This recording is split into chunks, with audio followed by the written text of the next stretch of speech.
It's God. So that's the core symptoms. The secondary symptoms are depression, anxiety, anger, re-experiencing the moral conflict, self-harm, which would be suicide ideation or behavior, substance abuse, and self-sabotage. Mm-hmm. And third, social problems. We don't talk about these social problems. Social alienation and other interpersonal difficulties. So it's likely that core symptoms features influence the development of systematic features. And then for it to be identified as a moral injury, you have to have a moral injury, event exposure, guilt, and only 2 additional symptoms from what I mentioned.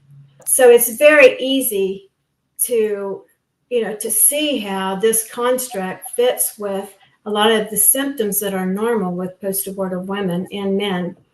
And I wanted to express too, this is so important because Jonathan Shea says it deteriorates your character. Mm. And this is so important because so many times, like for me, it's like I felt like my innocence was lost. Mm. My innocence was gone after the abortion. And your identity as well. And so, there is a wonderful website, Angela Forker, After the Abortion Photography.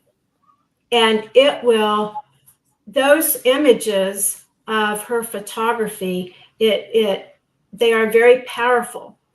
And one of the pictures shows like a woman looking at a mirror and calling herself a murderer. Mm-hmm. And it does change your character. You go from an innocence to I'm a murderer. Well, that is very hard to live with. The heavy burden to carry.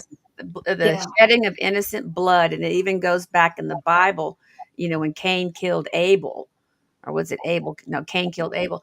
And he felt like he was afraid other people were going to kill him. And he felt like he wouldn't be able to settle. His life would never settle and be at peace. That I can relate to, is that blood guilt is very heavy to deal with. Well, if you take the Bible with how Judas felt, he saw Christ and he said, I betrayed innocent blood, and he went out and hanged himself. Yes. So we're seeing suicide ideation. Right. One of the testimonies on that Angela Forker, one of the gals said, I was okay right up until my baby was gone. I could feel my face fall. Mm-hmm. I wasn't okay anymore. I knew that I had killed my baby, even if I wouldn't have admitted it at the time. The thought is coming to me, Kaylin, that we recently did a webinar series for Moms for America, and one of the episodes included couples that had abortion in their past. For some of them, the woman had the abortion before their marriage. For some of them, it was something they had decided together. But they had marital challenges. And once they actually acknowledged and talked about and got healing for the abortion, it repaired their marriage. And when you were saying the traumatic loss and the prolonged grief disorder, what was occurring to me is what would that look like lived out? How would I know if I was experiencing that? And I don't know if you have any ideas of how that looks in living life with that. Well, because I lived it, and so many clients have as well. If you look at this, if you look at your total overall well-being, putting aside the biological, but psychological, social, and spiritual, you don't want anybody to find out. You're so afraid with shame that you hide. You don't say, that I had an abortion because of the shame and because of the traumatic loss, and realize. So for me, it was getting rid of the shame lifted a whole.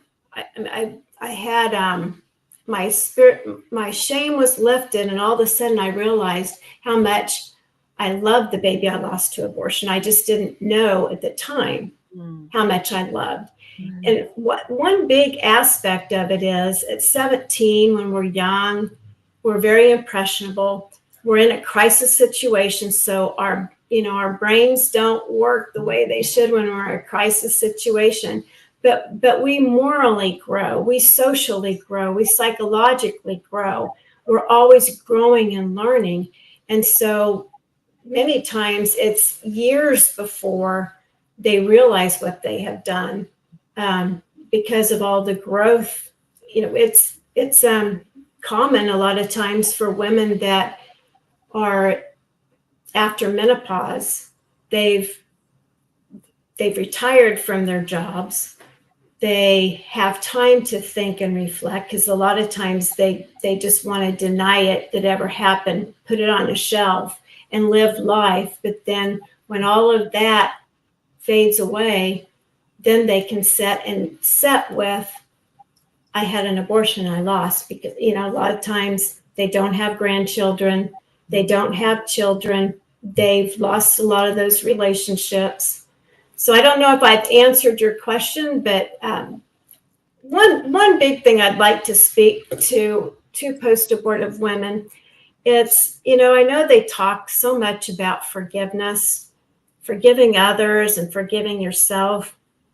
And I think that's so difficult. It's so black and white about forgiveness. But as I've recovered, I've found that it's a lot easier to give yourself compassion and be compassionate that, yes, it was a marketing company. It wasn't counseling. They were more of an advocate.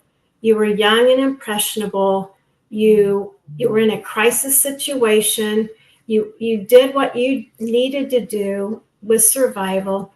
You weren't thinking so much about the baby, but being unpregnant. And yes, it was a mistake, but it really helped me to have more grace for myself, learning to give myself compassion. Yes. And so I feel like the more compassion I was able to do, the more I was able to forgive myself. And I've said that to a lot of women, and that seemed to help. Yes, absolutely. And that's a critical part of healing. For me, the 3 steps for healing, and it didn't come 1, 2, 3, it took years, is seeking forgiveness from God. Because even if we're not believers, we know we've violated something bigger than ourselves. And could be morally, but it's also spiritually. And then forgiving others who were involved with that decision. And then for me, I did forgive myself. Then the grace came. Then the grace towards myself came after that, because I just said, you made a terrible mistake, you've hurt a lot of people, you've hurt your child. But that, dealing with that and confessing all of that, then helped me to start growing and loving myself, and loving the good, but not the bad and the ugly. And I'm always a work in process. God is still working on me, on the bad and the ugly part of me, but just starting to love myself, even with my mistakes. But doing that, I was able to love others fully, not selfishly. Yes. When you can And come you're, to terms with yourself and give yourself grace and mercy like God gives us, then we can truly love others as we are called to do. yeah, and to have compassion. Right. You emulate compassion. And so PTSD, like with moral injury, you can have PTSD and you can have moral injury. And I see that there is both. Or you can have moral injury without PTSD or you can have PTSD without the moral injury. But I see many times it overlaps the PTSD with the moral injury. And what you're describing, Molly, is what the term post-traumatic growth happens when you have been through that trauma and recovered and are able to grow and flourish after such a traumatic event. Yes. And that's what we want to see, Yes, in our clients. And absolutely. It's so important. And I don't know, we're out of time, Kaylin, and I hate that because our conversation is going so well. But we'd love to have you back for a part 2 if you're available to love continue to. because I still have a lot of questions. Maybe our viewers and listeners can send in their questions, That'd be awesome. and then we'd be able to address those next time. But and one thing about I think you said prolonged grief disorder. For me, it's I've always called it unresolved grief when we're not allowed to or allow ourselves to grieve that loss. It's like, you won't have closure. You won't be able to move forward in your healing process and things like that. And so that's something we'd like to talk about more at a next time.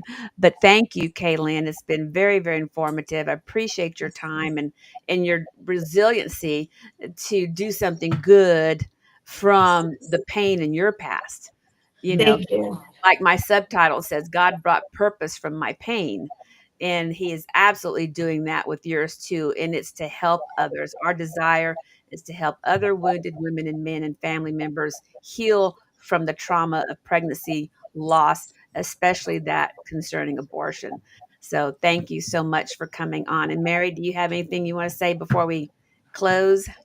I was just thinking that the three of us on here are really part of a group of people that have had healing and are able to talk about our experience. Right. And I think that also provides us the desire for other people to get on the other side of that, the healing of the shame, the grief, the unresolved trauma, the loss.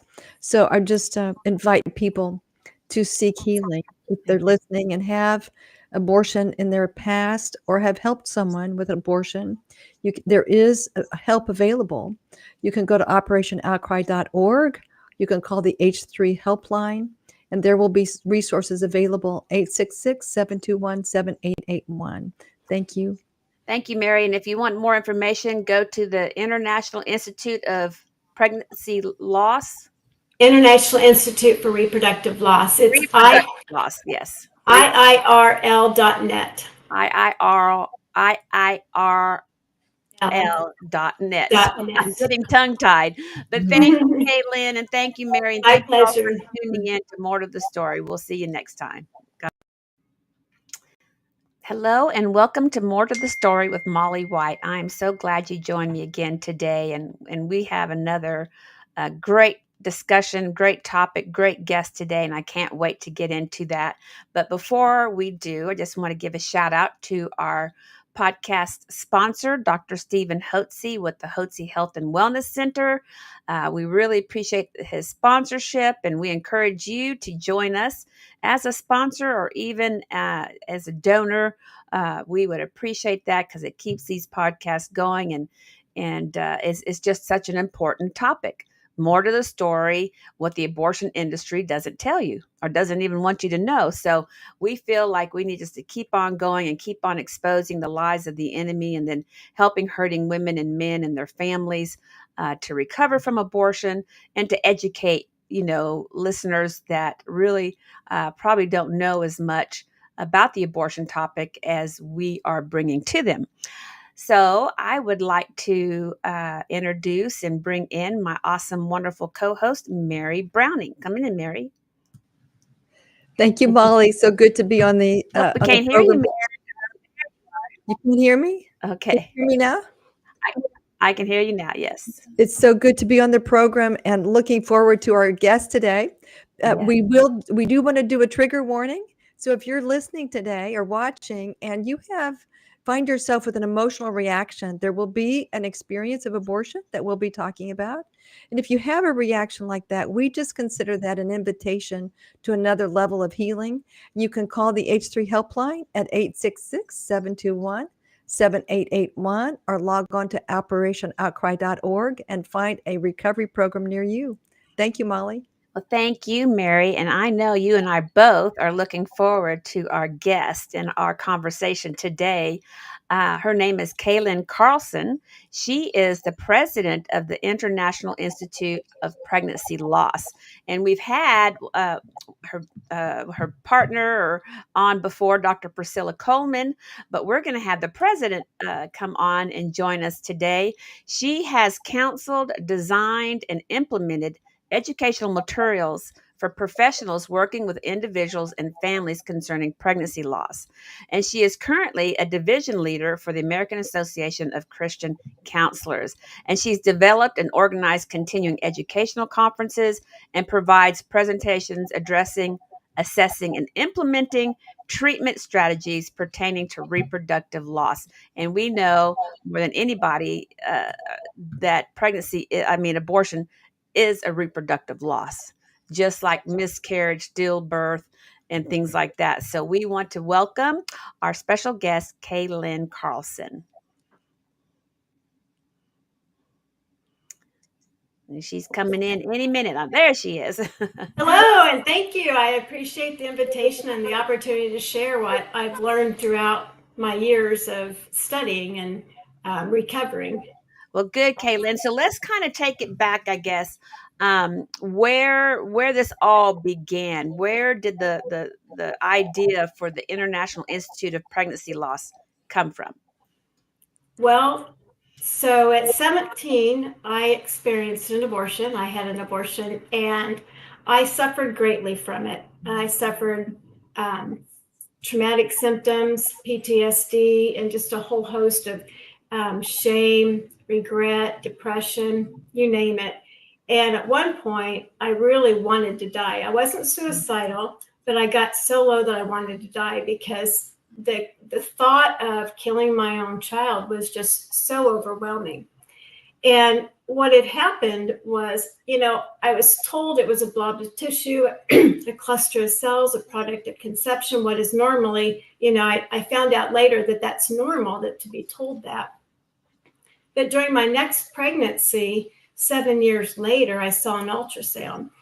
And on my ultrasound, the technician said, "Oh, look, your baby's waving at you."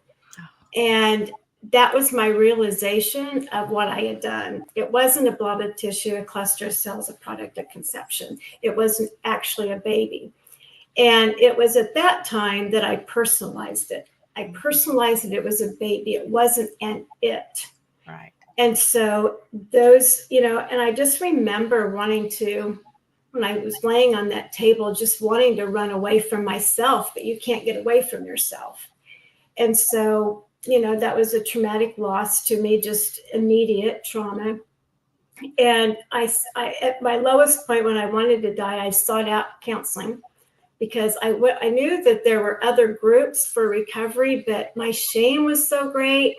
And I sought out professional counseling, and I just absolutely loved at how she was able to help me recover, the tools that she used, that it inspired me to get an undergrad and graduate degree in social work. She was a social worker. Wow. And so I learned so many things, and I felt like on that journey then, I wanted to answer the question of how could I have done such a thing? Mm-hmm. And so I feel like my life's journey's been that. And then to help, I have a passion to help other people, women and men who have been harmed, to understand everything that I've learned of how could I. And then not too long ago, well, recently I'm working on my doctorate degree. Awesome. And studying all the different symptoms, but I wanted to research more about abortion because there is not a lot of good information out there. And for my doctorate, I thought, well, maybe I would study shame, because there's different types of shame. There's ruminating shame, toxic shame. And I came upon this term called moral injury. And if you've never heard of it, it was first coined by Jonathan Shea. And I noticed in your background, Molly, you have deceived. And I think that once you understand the moral injury piece, you can relate to this with your title of deceived. So what moral injury is, it's a betray, how Jonathan Shea first coined it, it was in pertaining to war veterans and how war veterans feel from war. There was a study, like war veterans were committing suicide by the numbers. And so the government spent research dollars to try to figure out why this is happening. And so Jonathan Shea said it was a moral injury because they went against their conscience, because we are not wired to kill. Right. And what the big elephant in the room is, I feel like with women and men and with the abortion industry, is the feeling that women have killed their child. And so it parallels beautifully moral injury with what the construct is with war veterans to what moral injury is to women and men who have felt like they've killed their child. So the early definition of moral injury by Jonathan Shea is when there has been a betrayal of what's right. Either you betrayed yourself or someone in legitimate authority betrayed you. And legitimate authority is someone that you would trust to take care of you. Like my grandfather, 8-9 generations ago, John Hart signed the Declaration of Independence. And so we were raised, government's great. And so I thought, well, with my abortion, it must be okay if it's legal. It might just be my parents. Right. So anyway, so it's a betrayal of what's right. Either someone betrayed you or you betrayed yourself. And as we know, many women go against their conscience when they have an abortion. They just don't feel like they have another option in a high stakes situation. Well, what could be more high stakes for a mother taking the life of her own child? Okay. The definition has been more defined, but you had asked me to. So when I saw that, I'm like, and I saw the symptoms, I'm like, this is abortion trauma. It's abortion trauma, but it gives language to something that has been misunderstood, underrepresented, and really undiagnosed. And psychologists have dominated the mental health field and on PTSD. And so what it needs is more of an interdisciplinary approach and a more multidimensional, meaning biopsychosocial, spiritual. So you just can't be it's too reductionistic, if that makes sense, if you only focus on the psychology of it. Right. But our well-being and our human flourishing is, our biological, psychological, social, and spiritual. And you can't really compartmentalize that. One affects all the others. Mm-hmm. Exactly. Exactly. And so we've really done a disservice to women. And one of my frustrations, since I am a licensed social worker, one of my frustrations is the fact that so many women have been made to feel, through kind of the research that's been out there, that there's something wrong with them, why they can't just get over their abortion. And I just think that that's a travesty, because no, it's a normal reaction. It's a moral injury. It's a traumatic loss. And, I feel like it's three things. It's a moral injury, it's a traumatic loss, and it's prolonged grief disorder. And as Brett Litz would say, that, and he's an expert on moral injury, to have suffered from those, that is the most difficult situation to recover from. Mm-hmm. And it can take years. Mm-hmm. And so, I just feel like if we understood the moral injury, tied to abortion, we can understand and the construct, we can help others understand why they feel this way, that they're not crazy. It's a normal reaction, and understand that abortion is traumatic. So, Kaylin, I have a question about that phrase, a betrayal of what's right. Can you tell us how that fits with abortion? I think you are saying it, but the sense that Sure. I'm getting is that it's being told something is right when it's wrong. When internally we feel like it's wrong. Right. Okay. And we are not wired to kill. Right. And the moral injury, so one thing to know is it has not been, there's been no single definition that has been agreed upon.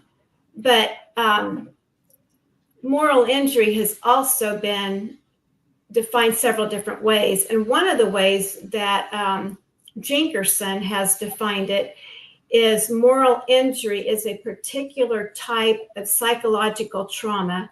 And this is what I like about how they conceptualize it. It's characterized by intense guilt, shame, and spiritual crisis, which can develop when one violates his or her moral beliefs, is betrayed, or witnesses trusted individuals committing atrocities. So like with Molly, you have deceived. I felt betrayed because, when you talk about counseling, like when we go to the abortion facility, there's supposed to be counseling. Right. Well, what I've learned is it really wasn't counseling. It was more, they were advocates for abortion. Right. Yes. And then answering two questions: is it going to hurt, and is it a baby? And so they were instructed to not say baby. Right. It's a product, using those euphemisms, a product of conception. A little clump of cells, a little tiny dot of, cells, or, anything but a baby. And, Right. and then of course there's no consequences whatsoever to having the abortion. It's simple, it's safe. And so, yeah, I felt deceived because of false information, but I still went against my deep inner feelings in my heart, and went through the abortion, even though I was not settled in my own spirit as to whether I really wanted to do that or not. And then later I felt betrayed because I, like you, I believed it was legal. Well, if it's legal, it can't be a baby. And if a doctor advised it, then the doctor wouldn't tell me to do something that would hurt me, or, if it was a baby. So yeah, I did feel betrayed. So I can see where you're going with on that. And to also remember with the betrayal that a lot of times Planned Parenthood, we have to remember that it is a marketing company as well. Right. And they do a fine job marketing to women that are in crisis and are, in fear of others finding out. Because one of my questions was, how at 17, I'm 61 now, how at 17 was I so geared towards, I got to have an abortion? Well, one of their strategies was to teach sex education in our schools. And, what do you expect when you're young and it's a legitimate authority who you think is going to be caring for you, teaching you about abortion?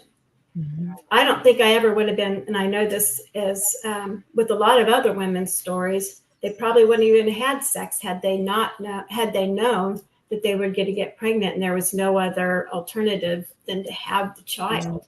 I know it helped me be promiscuous.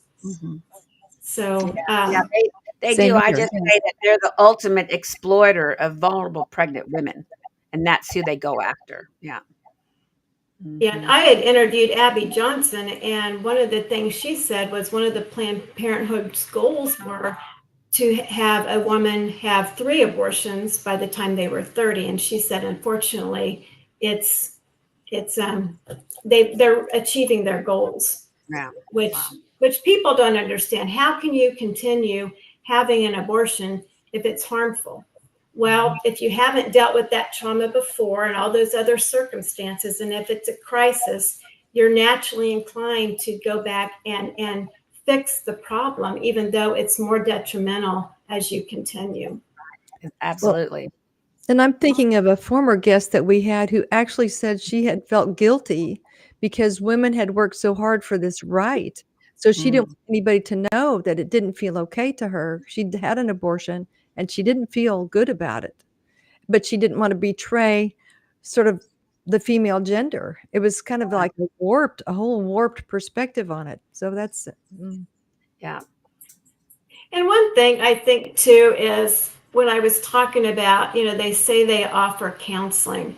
When I was going through social work school, one of the first things that you learn is, start where the client is. Well, and if that would have happened to me, I would have told them I was afraid to tell my parents, I was afraid to do this, and they would have helped. True counseling would have helped me resolve those issues, not just giving me a quick answer like, yes, just have an abortion, and you can go home and never have to think about it again. Well, that's what I did. After my abortion, I just stuffed it down. And then it was the traumatic loss when I saw my next pregnancy, and it was a baby. Right. And so many women I know feel the same way. I certainly did with my following pregnancy, seeing the ultrasound, and then you're hit with that reality, but yes, the whole agenda of Planned Parenthood is not about having children. It's about keeping you from having children. Abortion is their number one moneymaker, and there's news out here recently about that. But they're not in a business that helps you get pregnant. Well, yeah, they want to encourage you to get pregnant, but they don't want you to have a child. And so what their counseling consists of is abortion is the answer for you. No matter where you're at, abortion's the answer for you. So it has been moral injury as a syndrome. I'll just read you the definition. It says, phenomenologically, moral injury represents a particular trauma syndrome, including psychological, existential, behavioral, and interpersonal issues that emerge following perceived violations of deep moral beliefs by oneself or trusted individuals. These experiences cause significant moral dissonance. And remember, we have ambivalence when we go in. We don't know if it's right or wrong, but they say just enough to tip us over. Right. But when it's dissonance, if it's left resolved, leads to developing core symptoms. And this is what I think is the construct is so important for us to understand and grasp for when women and men that have had negative abortion experiences. The core symptomatic features are guilt, shame, spiritual existential conflict, including subjective loss of meaning in life or questioning of meaning or life, a loss of trust in self, others, or transcendental human ultimate beings, which, for most, a lot, it's God. So that's the core.